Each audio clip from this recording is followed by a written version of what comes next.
Hello दोस्तों, welcome back to our channel corporate Kahani. तो दोस्तों, हाल फिलहाल में एक मीम वायरल हो रहा था।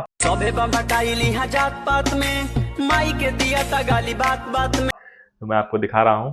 तो टीसीएस ने वही कर दिया है, टीसीएस ने अपनी औकात दिखा दी है। तो हुआ है बेसिकली ये गाइस कि जो टीसीएस का जो बैंड डिस्ट्रीब्यूशन होना है इस साल, उसका एक स्क्रीनशॉट वायरल हो रहा है। स्क्रीनशॉट जो वायरल हुआ है वो इतना शॉकिंग है कि आप देखकर लगेगा कि भाई क्या कर रहा है टीसीएस। सबसे पहले उन्होंने जो अपना बेसिस है वही चेंज कर दिया है कि अब हम बैंड जो देंगे ऐसे देंगे कि आप ऑफिस आ रहे हैं तो मिलेगा, नहीं आ रहे हैं ऑफिस तो नहीं मिलेगा। भाई ऑफिस आ जाने से क्या प्रोडक्टिविटी बढ़ जाती है? सबसे बड़ी प्रॉब्लम क्या है इस ऑफिस में, इनके इंफ्रास्ट्रक्चर ही नहीं है। मैंने कई लोगों से बात की, सब के सब यही बोलते हैं कि भाई ऑफिस जाओ तो वहां पे ना इंटरनेट की फैसिलिटी है ना कुछ है। बड़ी बुरी हालत है, मतलब मैक्सिमम ऑफिसेस की। कई जगह जिनकी अपनी ओडीसी है उनका सही है, जिनकी अपनी ओडीसी नहीं है उनका तो बहुत ही बुरा हाल है टीसीएस में। तो उन्होंने क्या किया है, इस वायरल इमेज को देखते हैं और समझने की कोशिश करते हैं। सबसे पहले इन्होंने जो लॉन्ग लीव लिया है, जिन लोगों ने जैसे एमएलटी या मैटरनिटी लीव, इस टाइप का लीव जो इन्होंने लिया है, उनका एक इन्होंने अलग ही ग्रुप बना दिया है। इसमें बेसिकली जो मैं समझ पा रहा हूँ उसके अकॉर्डिंग ये है कि कुछ लोग हैं जिनका लीव जो है वो 60 डेज से ज़्यादा है, तो उनको कोई बैंड नहीं मिलेगा। ठीक है, नो बैंड यूनिट, उनका कोई बैंड का यूनिट ही नहीं है, खत्म है वो। और दूसरा है जिसका लाइक 60 डेज से कम है, लाइक लीव एमएलटी यानी मैटरनिटी लीव, तो उन लोगों को मिनिमम एलोकेशन मिलेगा यानी नो बैंड यूनिट। ठीक है, एक ये हो गया। उसके बाद अब मैं बात कर रहा हूँ उन लोगों के बारे में। तो इन लोगों को ए तो कभी जिंदगी में नहीं मिलेगा, जिन लोगों का लाइक एमएल है 60 डेज से कम भी है या ज़्यादा भी है, उन लोगों को स्ट्रिक्टली नो ए है।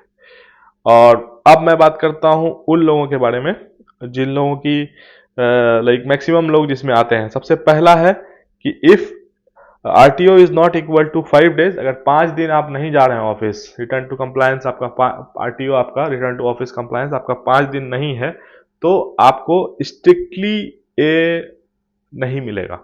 ठीक है, ए मिलने का सवाल ही नहीं है। अगर आपका 5 डेज आप नहीं जा रहे हैं, कितना भी अच्छे परफॉर्मर है आप, कोई भी हैं, लेकिन अगर आपका 5 डेज ऑफिस नहीं जा रहे हैं तो आपको कोई चांस नहीं है कि आपको ए मिलेगा।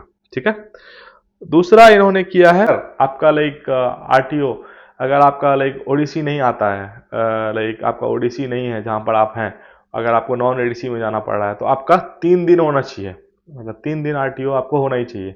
अदरवाइज आपका नो ए का कोई चांस नहीं है। RTO is not equal to 3 days, अगर आप 3 दिन ओडीसी नहीं जाते हैं तो क्वार्टर 4 में, सिर्फ क्वार्टर 4 की बात कर रहे हैं, क्वार्टर 4 जिस क्वार्टर में बेंडिंग होती है, तो आपको ना ए मिलेगा ना बी मिलेगा, नो ए नो बी।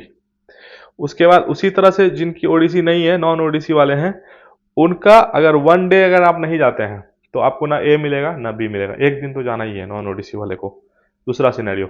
तीसरा सिनेरियो, अगर आपका आरटीओ 0 है क्वार्टर 4 में, तो आपको डी मिलेगा, स्ट्रिक्टली डी। अब आप समझ सकते हैं कि क्या इन्होंने हालत कर दी है पूरे ऑर्गेनाइजेशन की। ओवरऑल ये आपको बता रहे हैं कि भाई आप हमारे पास हो, चुपचाप रहो, नहीं तो भाड़ में जाओ। इनका सिंपल कहना यही है। तो जो लाइक आपको मालूम ही है टीसीएस में बैंड का कितना इंपॉर्टेंस है। अगर आपका बैंड नहीं आता है अच्छा, तो आपको बहुत ही कम हाइक मिलता है। ऐसे तो कम ही मिलता है, पीनट्स में ही मिलता है। तो अगर आपका ए बैंड आता है तो 10 प्लस मिलने के चांस होते हैं, कई बार 10 ही मिलते हैं, 15 तो बहुत ही कम लोगों को जाता है। और बी जो होता है उनका 6 से 7% होता है, सी का तो 5% से लगभग होता है, और डी का तो समझ ही रहे हैं कि क्या होता है। तो ओवरऑल टीसीएस अपने एम्प्लॉय को बुरी तरह से इस बार काटने वाली है, बहुत ही गंदा। और टीसीएस को इस बात का कॉन्फिडेंस आ गया है या घमंड आ गया है कि इनका एट्रिशन 13% ही है, तो लोग छोड़ नहीं रहे हैं। अभी मार्केट की हालत उतनी अच्छी नहीं है, तो टीसीएस वालों ने इसका फायदा उठाना शुरू कर दिया। तो आप लोगों की इस पे क्या राय है, आप लोग बताइए। और ओवरऑल मैं यही कहूंगा कि अगर आप मतलब बहुत ज़्यादा उम्मीद रख रहे हैं कि ऐसा टीसीएस हमें ये देगी वो देगी, उम्मीद करना अब के टाइम में बहुत ही बेकार है आपका, क्योंकि ये जो छोटी छोटी बात पे मतलब इतना बड़ा हंगामा कर रही है। अगर आप कोई एम्प्लॉय बहुत अच्छा परफॉर्म कर रहा है, अपने घर के ही कंफर्ट में कर रहा है, तो इसमें क्या बुराई है?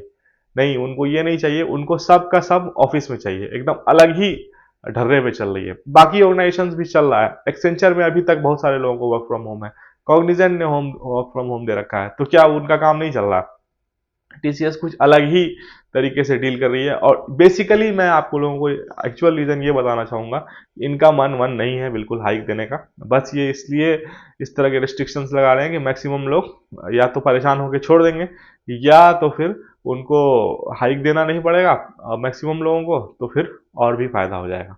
तो ओवरऑल जो ये एम्प्लॉय फ्रेंडलीनेस की बात है, टीसीएस इसमें अब बहुत हमें लग रहा है पीछे की तरफ जा रही है। और काफ़ी सारे लोग टीसीएस में इसलिए हैं कि उन्हें यहाँ पर थोड़ा वर्क प्रेशर कम है, या फिर उन्हें थोड़ा लगता है कि यहाँ पे जॉब सिक्योरिटी ज़्यादा है। लेकिन अगर इस तरह की हरकतें अगर टीसीएस बार बार करती रही तो मुझे नहीं लगता कि टीसीएस अपने जो लेवल है उस पर जब बनी रहेगी। अगर मार्केट सही होगा तो जरूर एट्रिशन इसका भी 30-40% जाने वाला है, जैसा कि पहले भी जा चुका है। तो बस यही विश करते हैं या होप करते हैं कि मार्केट की सिचुएशन जल्दी से जल्दी सुधर जाए, तो इस तरह की कंपनी को समझ में आए कि वो कितनी बड़ी गलती कर रहे हैं अपने एम्प्लॉय के साथ।